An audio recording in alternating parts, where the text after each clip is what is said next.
Assalamualaikum warahmatullahi wabarakatuh. Alhamdulillahirabbil alamin.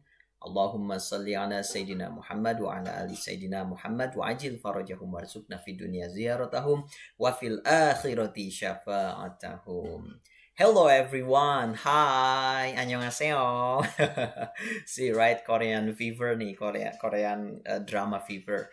I like watching startup now. Haha. Jadi suka drakor sekarang, mister. Okay, brothers and sisters, how are you getting on? How are you feeling? I hope you're feeling good, right? So good, okay? So happy and so healthy. Yeah, ya, semoga kalian dan keluarga kalian berbahagia. And inshallah, next semester, aka next year, in January or February, we're going to meet offline. Kita akan mulai bertemu secara offline. Bagi yang orang Bandung, ya silahkan datang saja ke sekolah, right? Insya Allah, tapi kita akan offline class di tahun depan. Mudah-mudahan semuanya bisa berjalan lancar ya persiapannya. Oke, brothers and sisters, hari ini Mister mau share tentang bagaimana sih menulis kalimat dalam bahasa Inggris, bagaimana sih menumpahkan ide yang dalam pikiran ke dalam sebuah tulisan berbahasa Inggris. Nah, topiknya seputar tentang itu, guys. Writing in English, bagaimana membuat kalimat atau menulis kalimat dalam bahasa Inggris. Tapi sebelumnya, let me remind you, bisa diingatkan, apakah kalian, did you practice what you got last week? Or 2 weeks ago, right?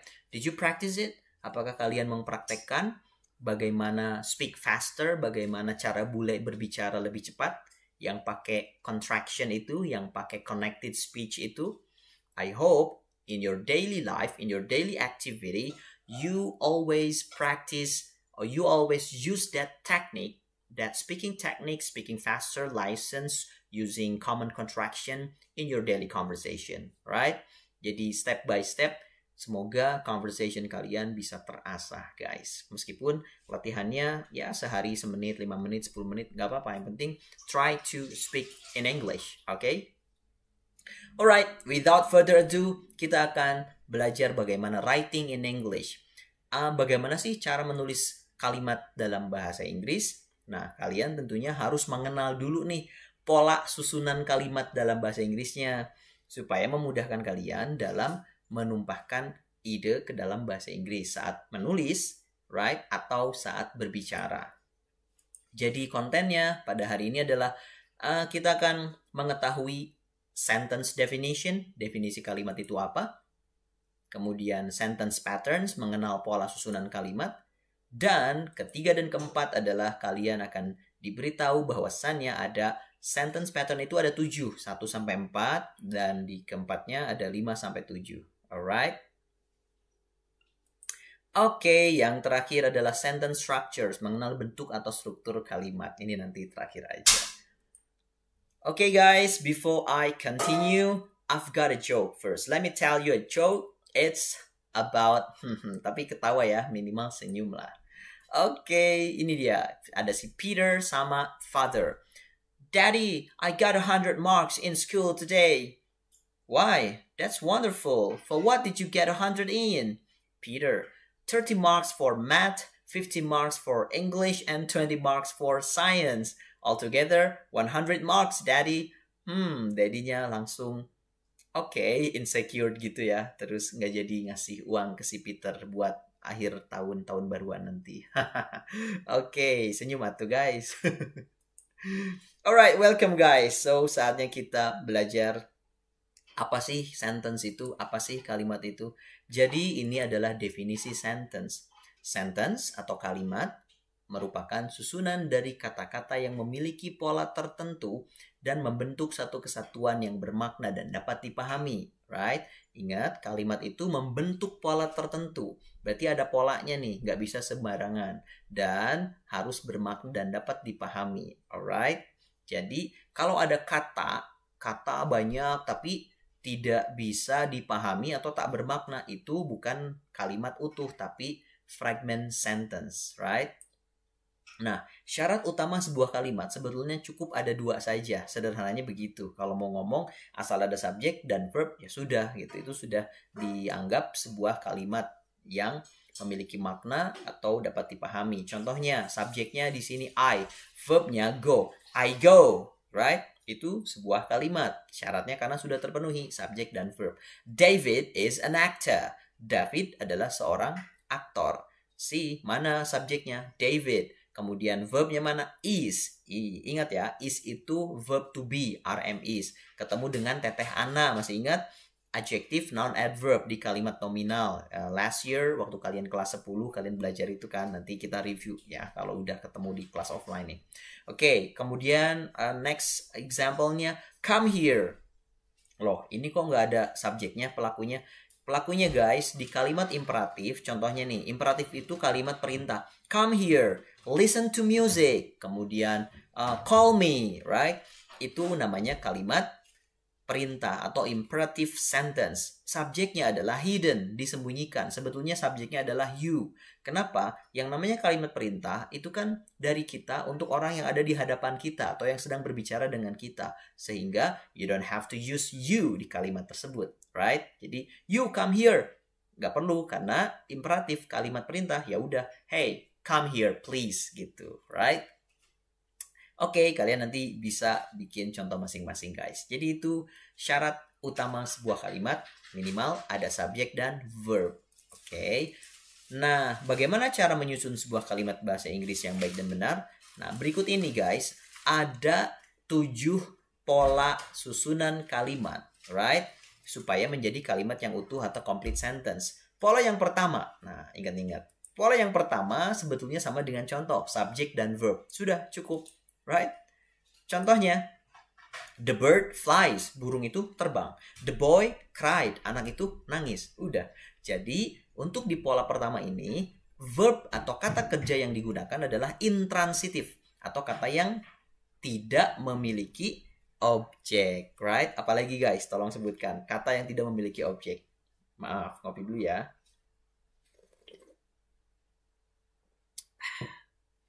Ya. Fly, terbang, cry, nangis, go, pergi, sleep, tidur. Udah, itu intransitif. Kalau ada yang masih bingung, kata kerja intransitif itu adalah kata kerja yang tidak bisa dipasifkan. Contoh, go, pergi, dipasifkan kan kalau pakai jadi memakai bisa dipakai, ya kan? Memakai jadi dipakai. Tapi kalau pergi, dipergii, nggak bisa. Right? Fly, diterbangi. Kalau menerbangkan bisa diterbangkan, ya kan? Cry, nangis, tapi bisa ada menangisi. Ya ada, tapi nanti beda lagi. Oke. Intinya adalah intransitif itu kata yang tidak memiliki objek. Jadi setelah subjek ya langsung aja verb gitu. Dan sudah bermakna, udah bisa dipahami. Itu susunan yang pertama. Dan yang kedua adalah, ini pola susunan kalimat kedua. Harus mempunyai subjek, verb, dan objek.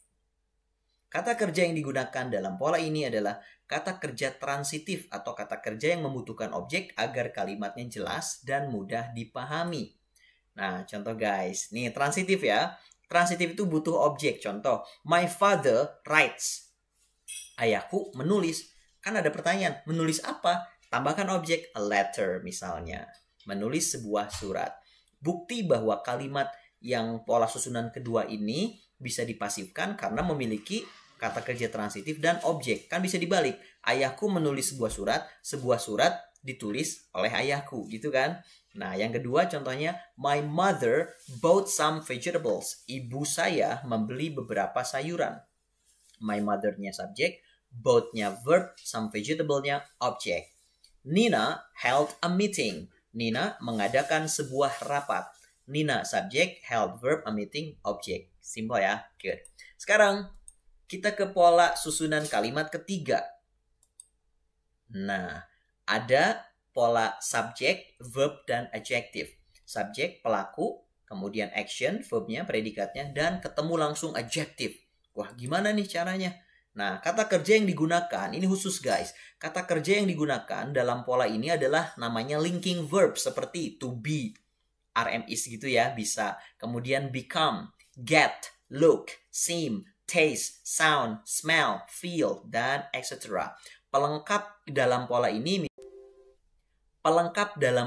misalnya noun atau kata benda. noun phrase atau frase kata benda lainnya, adjective maupun adjective phrase. Nah, sebetulnya ini lebih ke mirip kalimat nominal kalau pakai to be semuanya guys. Misalkan I am a teacher, right? I am busy. I am at home. Nah, itu kan I am at home. Ini mewakili dari I, subjek, verbnya am, at home-nya bisa jadi adverb, right? Kemudian I am busy. Busy-nya teacher. Busy-nya sibuk atau adjective. Contohnya guys, it is good. Kalau mengikuti pola ini ya, subject, verb, adjective. It is good. Ini bagus atau itu bagus. It, subject, verbnya itu adalah is, good, adjective. You smell nice. Kamu kecium bau wangi. Nah, atau kamu wangi. You, subject, smell, verb, nice, adjective. My painting looks beautiful. Lukisan saya terlihat indah. Bukan melihat beautiful ya, bukan melihat indah, tapi terlihat indah. My painting, subject, verbnya looks, beautiful, adjective. This bag feels heavy. Tas ini feels, terasa, bukan merasa ya, tapi terasa heavy, terasa berat gitu. Jadi pola susunan kalimat ketiga adalah diisi verbnya oleh linking verb seperti be, rm is yang tadi, rm is, become, get, look, seem, taste, sound, smell, dan sebagainya. Alright, coba kalian kasih contoh yang untuk pola kalimat ketiga, terjemahkan ke dalam bahasa Inggris. Kamu atau idemu terdengar gila. Idemu terdengar gila. Terdengar adalah sound. Kalian bisa pakai kata sound. Gimana? Idemu terdengar gila. Copy paste aja nih kalimat ini. Berarti idemu, your idea, terdengar, sounds crazy. Nah, gitu, right? Udah, itu mewakili subject, verb, adjective. Selanjutnya guys, pola susunan kalimat yang 4. Ada subjek, ada verb, dan ada adverb atau keterangan. Ingat, adverb itu keterangan. Keterangan ada 3 jenis guys. Ada keterangan waktu, namanya adverb of time. Ada keterangan tempat, namanya adverb of place. Dan ada keterangan cara, adverb of manner.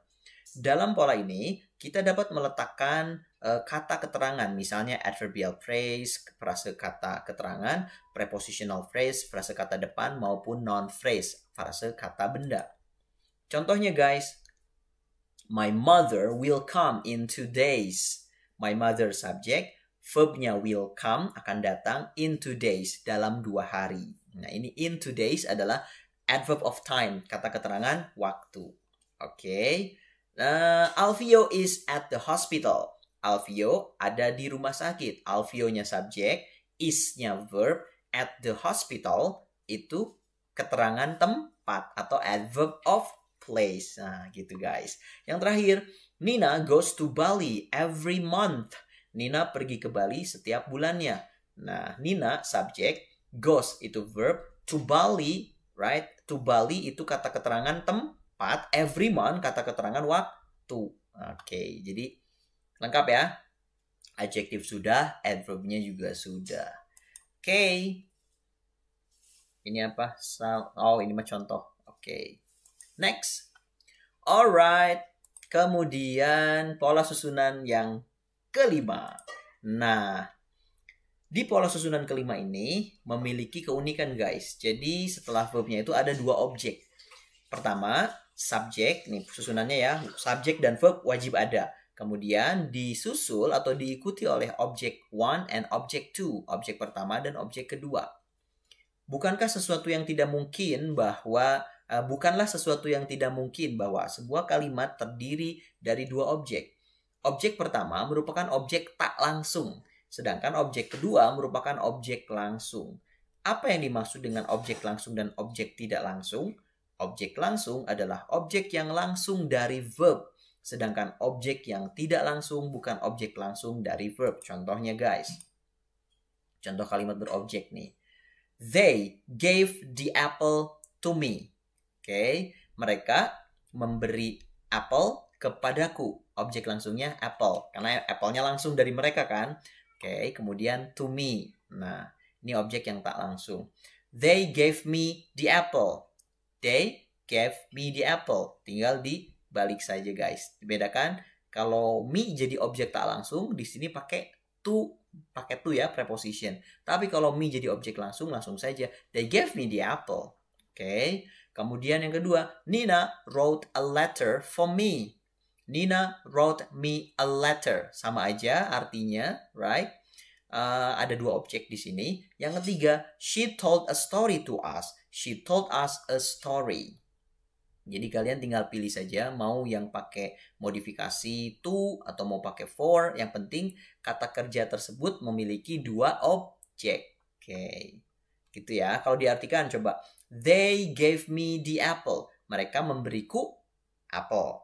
Nina wrote me a letter. Nina menuliskan padaku atau menulis padaku sebuah letter, sebuah surat. Gitu. Sama aja dengan Nina wrote a letter for me. Oke, nah, she told a story to us. Dia menceritakan sebuah cerita pada kita. She told us a story. Dia bercerita pada kita sebuah cerita, gitu. Sama aja. Oke. Nah, selanjutnya ada pola susunan kalimat ke-6. Pola susunan kalimat ke-6 ini terdiri dari subjek, verb, objek, dan adjective. Oke. Adjektif atau pelengkap yang terletak di akhir kalimat harus memiliki hubungan dengan objek dari kalimat itu sendiri. Gimana contohnya? Ini guys. This scary ride makes me dizzy. Right? Nih. This scary ride ini subjek.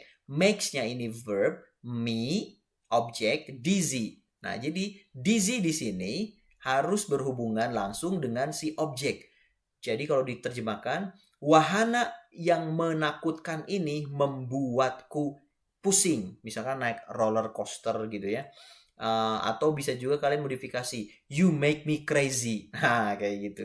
You make me happy, right? He makes me tired. He makes me smart. Dan sebagainya. Alright. Yang pasti setelah objek itu harus adjektif. Jadi adjektif dizzy di sini menjelaskan me, bukan scary ride-nya. Tapi justru scary ride ini membuatku jadi pusing. Oke. Next sentence, the sad song on her playlist made me emotional. See? Lagu sedih di daftar putarnya membuatku emotional. Siapa yang emotional? Lagu atau aku? Me, karena adjektif di sini menjelaskan terdekat. Ya, objek terdekat ya me gitu. Oke, itu pola susunan yang ke-6. Pola susunan yang ke-7. Ini dia pola susunan kalimat ke-7. Ada subjek, verb, objek plus kata keterangan. Nah, kata keterangan yang ada di pola kalimat ini harus diletakkan di belakang objek dan harus berhubungan dengan objek. Contohnya guys, Alfio parks his car in front of my house. Alfio memarkir mobilnya di depan rumahku. Udah pasti ya, his car, mobilnya ini, right, berhubungan dengan in front of my house. Kenapa? Karena tempat parkirnya atau memarkirkan mobilnya di depan rumahku. Kemudian, Nina drove her mother to hospital.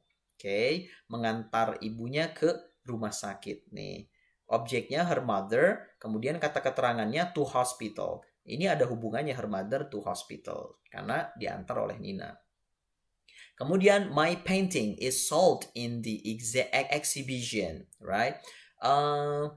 Lukisanku terjual di pameran. Okay. Kemudian that criminal hides the drugs in his jacket. Penjahat itu menyembunyikan narkoba di jaketnya. Nah, ini pola susunan kalimat yang ke-7 guys. Atau yang terakhir untuk sesi sekarang. Oke, I hope you took a note. Mister harap kalian mencatat ya. Kalaupun nggak nyatet, bisa diulangi lagi videonya. Bisa kok. Ya emang bisa. Nah, kemudian kita summary. Let's sum it up. Kita rangkum, kita ringkaskan guys. Jadi ada 7 pola susunan kalimat. Yang pertama, subjek ketemu verb. Yang kedua, ada subjek, verb, objek. Yang ketiga, ada subjek, verb, adjektif. Yang keempat, ada subjek, verb, keterangan. Yang kelima, ada subjek, verb, ada 2 objek 1 dan objek 2. Yang keenam, ada subjek, verb, objek dan adjective. Kemudian yang ketujuh ada subject, verb, objek, dan kata keterangan. So, what you have to do now is kalian buat contoh dari 7 pola susunan kalimat ini. Jadi kalian masing-masing membuat satu contoh kalimat, right? Dengan pola yang sudah diberikan atau pola-pola ini. Pola 1, satu kalimat. Pola 2, satu kalimat. Pola 3, satu kalimat. Jadi total ada 7 kalimat. Itu aja dulu guys untuk tugasnya. Oke guys? Thank you so much for your attention. If you have any questions, don't hesitate to contact me, alright? WhatsApp me or email me or DM myself on Instagram, alright? So, untuk sentence structures, nanti saja ya, di semester 2 ya. Kita akan bahas tentang sentence structures atau struktur kalimat, khususnya kita fokus pada tenses. Well, I hope you still remember the names of tenses, right? Masih ingat nama-nama tenses kan? Nah, nanti di semester 2 mudah-mudahan di awal Januari atau Februari kalian bisa langsung belajar menaklukkan tenses. Mulai dari tenses dunia past apa aja? Past simple, past continuous, past perfect continuous.